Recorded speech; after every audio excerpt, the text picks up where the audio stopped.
เ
เป็นนาเหินมุนใจข้าเจอ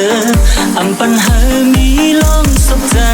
เห็นกล่อมหวานนอนกล่อมรับหูปั่นหูเมาต้องคนต้นหักอ๋อป้าไหนแต่ดูซ้ำเข็มกุ้ยเส้นตั้งหักเข้าไปนั้นอำปันหายุบย้อนสั่งใจมาไว้ดังนาที่พบเจอก็นั่งขึ้นเปจะยาสั่งหัวใจอันตั้งหักคมหอยเหนียวอำปันหักเข้ามาอยากเราเด็กใหญ่ตั้งหักสู่เข้าหา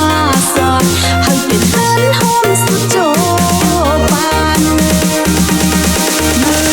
ปีเป็นมีสู่ก็เลี้ยวโอ้เจอปีเทียนนี้เพียงเพลิ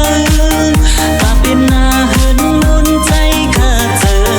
อำปัญหามีลองสุขเจอตั้งเมื่อนาใจตึงอำโกสังสังว่าสู่น้องนี้ยังจำอยู่เลยห่มเสื้อจำเฮาตื่นอำยันอย่าเพิ่งก่อใจตื่นขัดเจอส่องหัวใจอันตั้งหักคมหอยเหนียวอำปันหักเข้ามาอยากเราเด็กใหญ่ตั้งหักสู่เข้าหาสองให้เป็นเฮือนหอมสุดโจปาน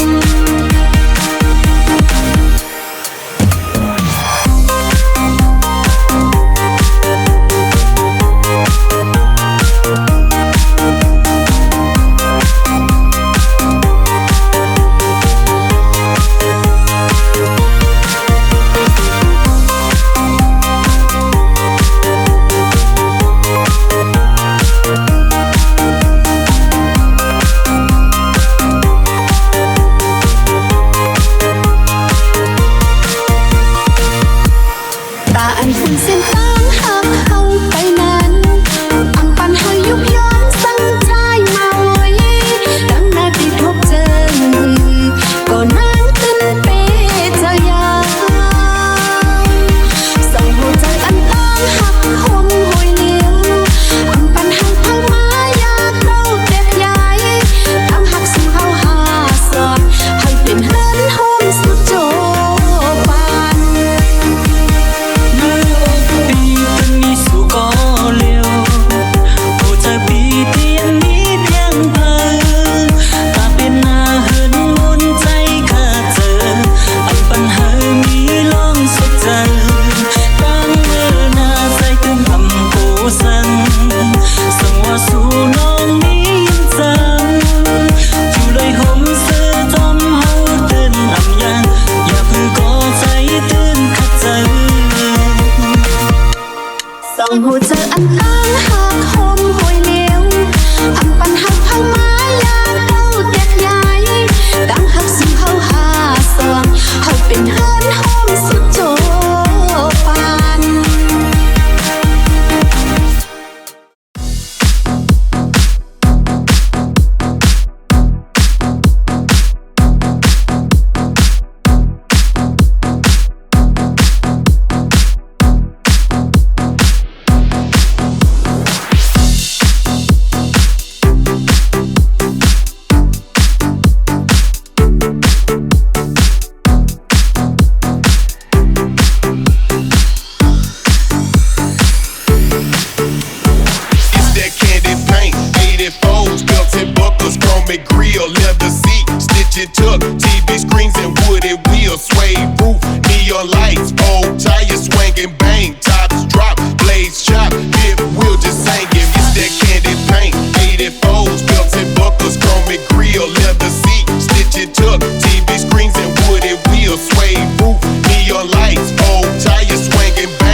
ทางน้องได้หักเงินจึงนั่งในออกไปเป็ดใจก็หักกึมมันตีสู้แก่นว่าเกาเล่นจึงใจคนผ่านก่อนไหลดังเจอเจอเยาโอ้เขาย้ำอันบนมานั่นก็ทางน้องได้หักกึมไปอยู่ในน้องได้หักเงินคำเป็นเสจังลิ้นเป็ดใจยันกว่าไกลทางก็เลยเป็นมาไหลตั้งเตอก็เลี้ยวยิ่งน้องเราเห็นไหลเนื้อใจโอ้เขาย้ำอันบนมานั่นก็ทางน้องเตะหักเกินใจอยู่ในน้องเตะหักเงินคำเป็นเสจังลิ้นเป็ดใจยันกว่าไกลทางก็เลยเป็นมาไหลตั้งเตอก็เลี้ยวยิ่งน้องเราเห็นไหลเนื้อใจ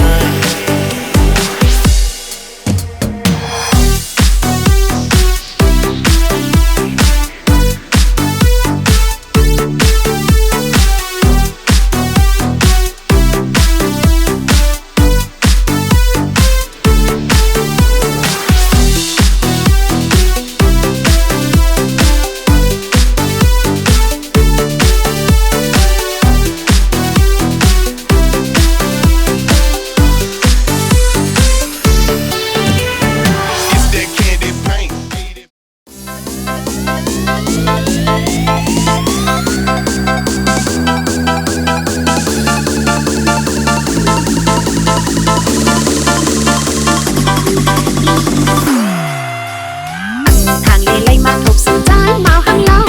เก้าให้นางยองเมาเป็นปอห้างคือเป็นเมาเศร้าเล่าฮะนางเคยย้อนทางสู่ตอบปันนางอีกหนึ่งมือสายตาใจอยากไหวด้วยใส่น้องนางแก้มนกเล่าอ่อนใจเอาเจอนางน้องก็อำเป็นเศร้าเลยสิ่งสู้เป็นหมอหูหยอกหยอกแต่นางหักปอสุปีนปอห้างก็นางตีเอาปอสุปีนเมาห้างห้างหลายเศร้าในบ่นางตีตึงว่าอัมโบปอสุปีนเมาห้างห้างหลายเศร้าในบ่นางตีตึงว่าตีเอา